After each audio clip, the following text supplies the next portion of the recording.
ও আয়।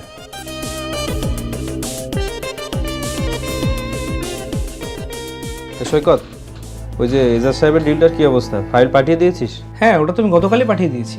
আচ্ছা, ওই যে মাসুদ সাহেবের অর্ডারটা কি নোট করেছিস? হ্যাঁ, ওটাও তো নোট করেছিলাম। আর এতক্ষণে হয়তো প্রোডাক্টটা ওনার হাতে পৌঁছেও গেছে। না, মাঝে মাঝে এত প্রেশার আর ভালো লাগে না। মনে হয় সব কিছু ছেড়ে ছুড়ে দিয়ে দূরে কোথাও চলে যায়। এই বিজনেস আমার দ্বারা হবে না। এই জন্যই তো বলি এবার একটা বিয়ে করে নে। বিয়ের কথা তো আমিও ভাবছিলাম, কিন্তু তার জন্য একটা ভালো মেয়ে তো লাগবে। কেন, তোর কি মনে হয় এই শহরে মেয়ের কমতি পড়েছে? আর তুই শুধু একবার বল, একটার পর একটা হাই স্ট্যান্ডার্ডের মেয়ে তোর সামনে এসে হাজির হয়ে যাবে। আর শহরটার হট ড্রেস পরে মেয়েও তো আছেই। তোর কি মনে হয় আমি ওই ধরনের মেয়ে বিয়ে করব? তাহলে ভাই তুই এক কাজ কর, তুই বড়লোক বাপের একমাত্র মেয়েকে বিয়ে করে নে, যাকে বলে রাজ্য সহ রাজকন্যা। আহা, দেখ ভাই, আমি কোনো হাই স্ট্যান্ডার্ড অথবা কোনো বড় লোকের মেয়েকে বিয়ে করব না। আমার মেয়ে দরকার, সম্পত্তি নয়। এজন্য আমি সিদ্ধান্ত নিয়েছি গ্রামের কোনো একটা গরিব ঘরের মেয়েকেই আমি বিয়ে করব। কি তুই গ্রামের মেয়ে বিয়ে করবি?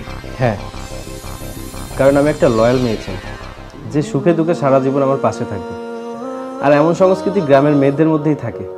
গ্রামের মানুষ গরিব হলেও কি মন থেকে অনেক ভালো হয়, সৎ, ইমানদার গ্রামের মানুষই হয়। তারা জানে কিভাবে সম্পর্কটাকে টিকিয়ে রাখতে হয়।